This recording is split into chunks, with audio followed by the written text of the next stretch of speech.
Bonjour tout le monde. Bienvenue dans cette nouvelle série, troisième série du plan de contenu vidéo découverte.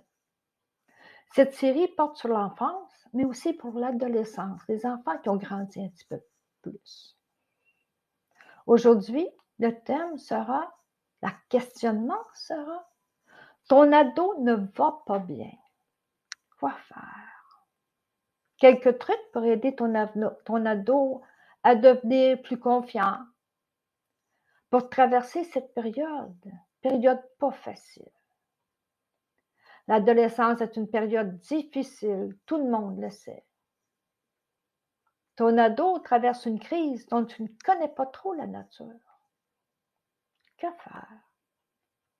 Je suis Francine Pelletier, hypnothérapeute agréée, praticienne EFT, TLE, technique de libération émotionnelle. Vous savez, le tapping, avec ou sans hypnose, et praticienne Access Bar. Ma mission de vie, c'est d'aider les gens à créer de l'ouverture vers plus grand que soi. Avant d'oublier, à la fin de la vidéo, vous obtiendrez dans la description un lien. Un lien qui vous mènera vers un outil mieux-être gratuit à télécharger. Alors aujourd'hui, on traite sur l'adolescence. Tu vois bien que ton ado ne va pas bien. Il ne parle pas. Il a l'air triste. Il a souvent de la difficulté à s'endormir. Plusieurs facteurs peuvent expliquer cela, tels que c'est bien connu que cette période est une période de changement, de transition. Toutefois, il faut bien la différencier du mal-être propre à l'adolescence, d'un trouble dépressif qui nécessiterait une prise en charge spécialisée. Est-ce que des événements se sont produits dans sa vie? Des deuils, perte d'amis, changement dans la famille? Est-ce qu'il dort bien? Sinon, qu'est-ce qui l'empêche de dormir? Des angoisses? De l'anxiété? A-t-il de la difficulté à exprimer ses émotions qui l'étouffent? Fait-il des crises? Si oui, est-ce pour s'affirmer et montrer ses limites ou en montrant de quoi il est capable? Est-il dépendant d'une substance? À quoi pense-t-il? Qu'est-ce qu'il observe? Est-ce qu'il subit ou fait subir de l'intimidation? Il sera triste dans un cas comme dans l'autre. Quoi faire? Son environnement et ses amis sont très importants. Première chose, son environnement et ses amis sont très importants. Saviez-vous que l'hypnose peut être utilisée à partir de l'âge de 5 ans et peut-être s'avérer un complément utile à la psychologie?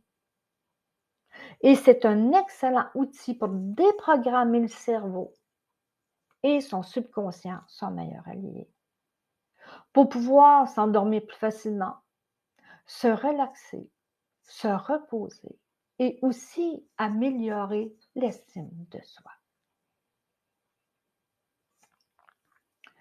L'EFT, technique de libération émotionnelle, peut être aussi enseigné à votre ado ou même enfant en bas âge, afin de dissoudre les émotions négatives reliées à ces problèmes.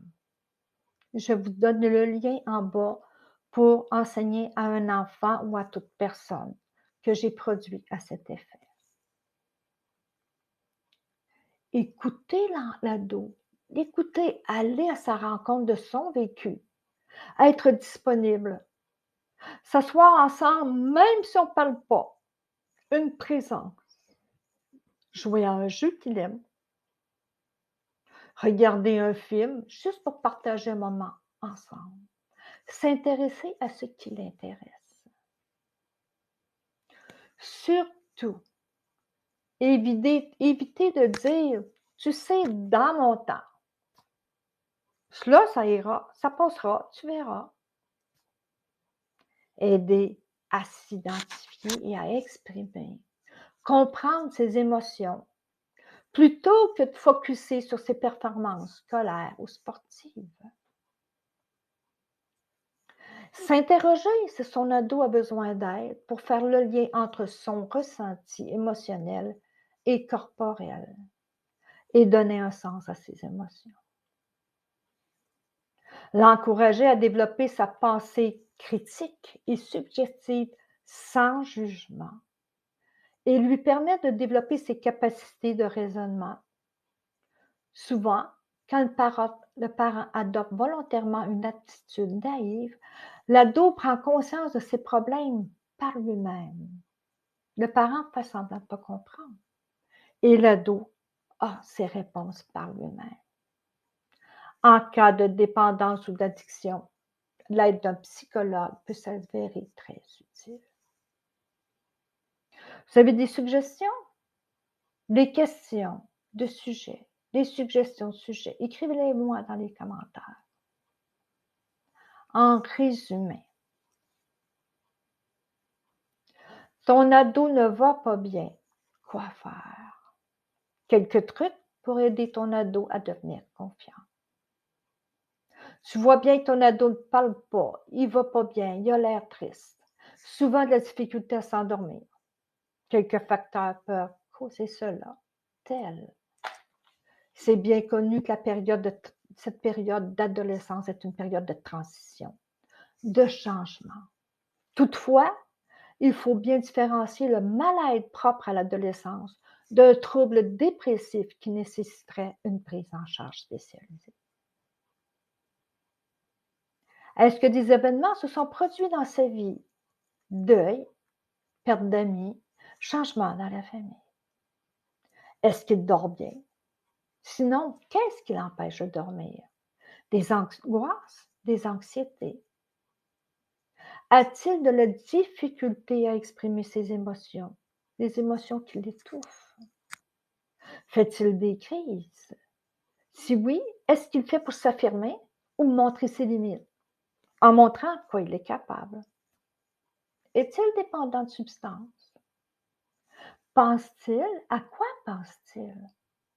Qu'est-ce qu'il observe? Subit-il ou fait-il subir de l'intimidation? Il sera triste dans un cas comme dans l'autre. Il faut comprendre que toutes les parties de son cerveau ne se développent pas à la même vitesse. La partie socio-émotionnelle se développe plus rapidement. De là l'importance de ses amis. Que faire? L'environnement, ses amis sont très importants. Saviez-vous que l'hypnose peut être utilisée à partir de 5 ans comme thérapie complémentaire à la psychologie? Et c'est un excellent outil pour déprogrammer le cerveau et son subconscient sont meilleurs alliés. Pour pouvoir s'endormir plus rapidement, se relaxer, se reposer et aussi et surtout améliorer l'estime de soi. L'EFT, technique de libération émotionnelle, peut aussi être enseigné à votre ado pour aider à dissoudre les émotions négatives reliées à ce problème.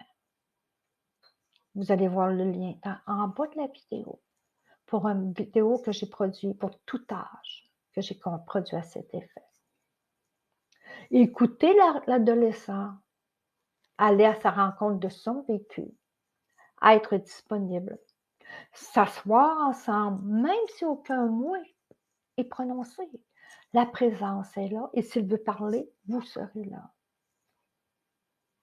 Jouer à un jeu, regarder un film juste pour partager un moment ensemble. Évitez surtout de dire « tu sais dans mon temps » ou « ça se passera, tu verras ». L'aider à identifier, exprimer, comprendre ses émotions, plutôt que de focusser sur ses performances scolaires et sportives.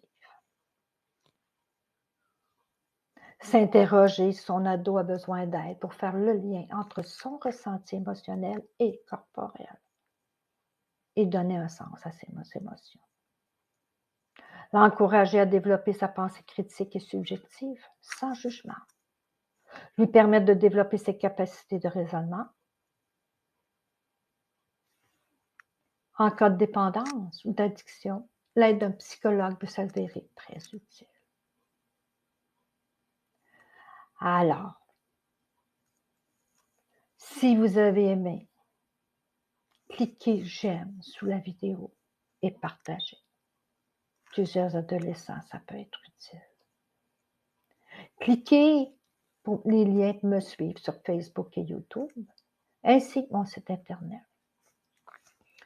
Tel que promis, vous trouverez à la fin de la vidéo, dans le détail de la vidéo, le lien qui vous conduira vers un outil mieux-être. Comment devenir serein ou sereine en 12 minutes dans le descriptif de la vidéo. Sur ce, je vous dis au revoir. À la prochaine. On va probablement parler des troubles alimentaires chez l'adolescent, comme l'hyperphagie, la boulimie et l'anorexie. Alors, suivez-moi. Au revoir.